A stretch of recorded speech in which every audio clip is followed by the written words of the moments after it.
Everyone, आप देख रहे हैं चैनल इग्नू इन्फो। और आपको मालूम है ये चैनल आपको इग्नू से रिलेटेड सारी इन्फॉर्मेशन प्रोवाइड करता है। तो मैं कभी भी नहीं चाहूँगा कि हमारे चैनल पर इग्नू के स्टूडेंट नहीं आए, बट स्टिल एक इम्पॉर्टेंट चीज़ है जो मुझे लगता है काफ़ी टाइम से बच्चे पूछते आए हैं और मुझे डिस्कस करनी चाहिए। मुझे 6 साल वीडियोस बनाते हुए हो गए हैं। ग्रेजुएशन के बच्चों के ऊपर मैंने बहुत वीडियोस बनाई है एसओएल के संदर्भ में अपने अमीन इन्फो वाले चैनल पर, और अब मैं इग्नू इन्फो वाले चैनल पर भी वीडियो बना रहा हूँ पिछले 1-1.5 साल से। बच्चों का एक सवाल हमेशा से आता है कि सर क्या इग्नू में जानबूझकर फेल कर देते हैं? इसका क्लियर कट आंसर क्या है? क्लियर कट आंसर है हाँ जी, अगर आपका लक ख़राब हो तो आप फेल हो सकते हो। क्योंकि मैं यहाँ पर बिल्कुल ये 100% दावे के साथ नहीं बोल सकता हूँ कि इग्नू में कोई बच्चा फ़ेल नहीं होता। बच्चे फ़ेल होते हैं। बच्चों के फ़ेल होने का रीज़न नंबर 1 हो सकता है कि उन्होंने खुद से पढ़ाई नहीं करी। नंबर 2 हो सकता है पढ़ाई तो करी है और उन्हें ये लगता है कि आंसर्स वो ठीक से अटैम्प्ट करके आए हैं, उनके हिसाब से उन्हें लगता है ऐसा, बट ऐसा एक्चुअल में होता नहीं है। और नंबर 3, कहीं ना कहीं डिपार्टमेंट या इवोल्यूशन सिस्टम के अंदर खामियां हैं जिसकी वजह से बच्चा फ़ेल हो जाता है। इस बात को कोई नहीं झुठला सकता।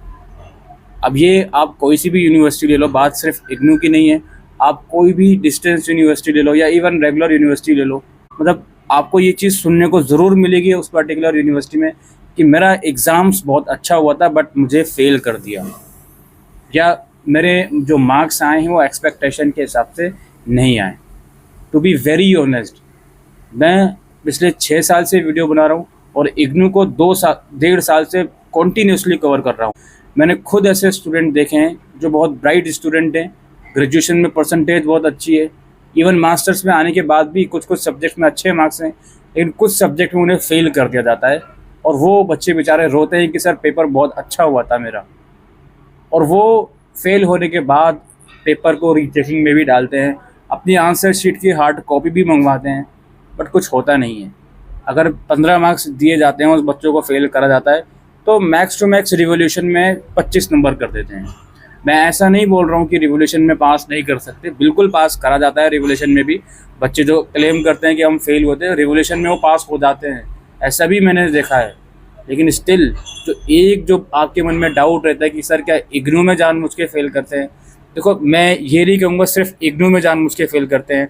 हमारा जो डिस्टेंस मोड की सारी सुविधाएं हैं, जो फैसिलिटीज़ हैं, वो है ही ऐसी कि कोई ना कोई बच्चा किसी ना किसी तरीके से उसको पिसना पड़ता है। क्योंकि देखो बच्चे बहुत सारे एडमिशन होते हैं, हज़ारों लाखों बच्चे इग्नू के अंदर पढ़ रहे हैं और हज़ारों लाखों बच्चों की आंसर शीट इवेलुएट होती है पेपर होने के बाद। तो क्या ऐसा ज़रूरी है कि पेपर की जो आंसर शीट चेक हुई है, क्या 100% रिज़ल्ट ऐसा आए कि आंसर शीट में जो बच्चे को मार्क्स दिए गए हैं वही मार्क्स चढ़ाए जाएं? कम नंबर भी उसके चढ़ाए जा सकते हैं।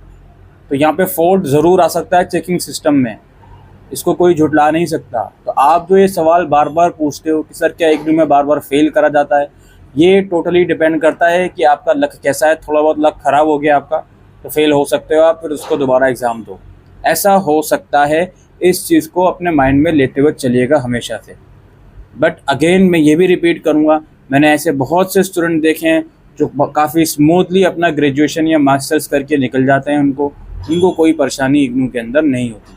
और जो बच्चे ऐसा लगता है कि उनका एग्ज़ाम बहुत अच्छा हुआ बट स्टिल उन्हें फेल कर दिया, तो इसका रीज़न मैंने आपको शुरू में बताया वीडियो में कि या तो आपको लग रहा है कि आपका एग्ज़ाम अच्छा हुआ बट एक्चुअल में आपने अच्छा नहीं दिया वो, ठीक है, और या फिर फॉल्ट डिपार्टमेंट की तरफ से कुछ ना कुछ हो गया, आपकी पेपर की आंसर शीट ठीक से चेक नहीं करी गई। जो टीचर जिस टाइम पर आपकी आंसर शीट चेक कर रहा था उसका मूड कैसा है टीचर का, उसका इवेल्यूशन पैटर्न कैसा है, चेकिंग पैटर्न कैसा है, वो सारी चीज़ें सम टाइम डिपेंड कर जाती हैं। और सम टाइम मैं ये कह सकता हूँ 100 में से 5-6 बच्चे पिस जाते हैं उस चीज़ में और वो फेल हो जाते हैं। फिर वो रिवोल्यूशन के लिए अप्लाई करते हैं 5-6 बच्चे, 5-6 बच्चों में से 2-3 बच्चों का रिवोल्यूशन में पेपर सही हो जाता है और बाकी बच्चों का सही होता भी है तो वो पासिंग मार्क्स के नीचे ही रहते हैं, इसलिए वो फेल ही कंसिडर करे जाते हैं। और इसके अलावा मैं क्लियर तरीके से आपको नहीं बता सकता क्या चीज़ है क्या नहीं। तो अल्टीमेटली बात सारी इतनी सी है, आप अपना बेस्ट दीजिए। आप इस चक्कर में मत रहिए कि यार क्या करूँगा पढ़ के, क्या करूँगी इतनी पढ़ाई करके, फेल तो कर ही देंगे। इस चक्कर में अगर रहोगे तो इन फ्यूचर ब्लेम करने के लिए सिर्फ आप अपने आप अपनी उंगली ही उठाओगे अपने ऊपर। क्यों? क्योंकि आपने पढ़ाई नहीं करी। अगर आपकी पढ़ाई के बावजूद भी आप फेल हो रहे हो, इसमें आपका कोई फॉल्ट नहीं है। एटलीस्ट इन फ्यूचर आप अपने ऊपर उंगली नहीं उठा सकते। और अगर सोसाइटी वाले क्या बोल रहे हैं उस चीज़ को सोचना छोड़ दीजिए। बस you have to prepare yourself. आपको अच्छे से अच्छा अपने आप को प्रिपेयर करना है, दैट्स इट। और कोई चीज़ आपके माइंड में नहीं चलनी चाहिए। जो चीज़ इंसान के कंट्रोल में होती है एटलीस्ट वो उसे सही करते हुए चले, और जो आपके कंट्रोल में नहीं है आप उसके ऊपर कुछ नहीं कर सकते। आप पेपर लिखने के बाद एग्जामिनेशन ब्रांच में पेपर चेक करने नहीं जा सकते, तो ये चीज़ आपके कंट्रोल में नहीं है। तो इस चीज़ पर ज़्यादा दिमाग लगाना बंद कर दीजिए। अपना पढ़ाई कीजिए, अपना मास्टर्स कीजिए, साथ साथ कोई स्किल्स करिए, अपना यूजी करिए, साथ साथ कोई स्किल्स करिए, और यूनिवर्सिटी से निकलकर आगे और अपनी जो भी आप प्रिपरेशन जो भी आप करना चाहते हो उस चीज़ की प्रिपरेशन करिए। That's it. इतना ही आपको करते हुए चलना है। थोड़ा बहुत लक ख़राब हुआ कोई बात नहीं, उसका एग्ज़ाम दोबारा दे दिया जाएगा, और कोई इसमें हू हल्ला करने की ज़रूरत नहीं है। जो फैसिलिटीज़ हमारे सामने हैं उसे हमें फेस करना पड़ेगा, थोड़ा बहुत लड़कर, और कुछ नहीं कर सकते। रो नहीं सकते कि यार फेल कर देंगे, मैं एडमिशन नहीं ले रहा, मैं सेकेंड ईयर में एडमिशन नहीं ले रहा, या फिर मैं इग्नू में नहीं पढ़ रहा। अगर आपके पास चॉइसेस आपको दिख रहे हैं आप जाइए दूसरी यूनिवर्सिटीज़ में, लेकिन चॉइस नहीं है, इग्नू में आना ही है, तो आप लीजिए एडमिशन और अपने हिसाब से पढ़ाई करके यहाँ से निकल जाइए और अपनी आगे फर्दर चीज़ों की प्रिपरेशन करिए। That's it for today's video. Thank you.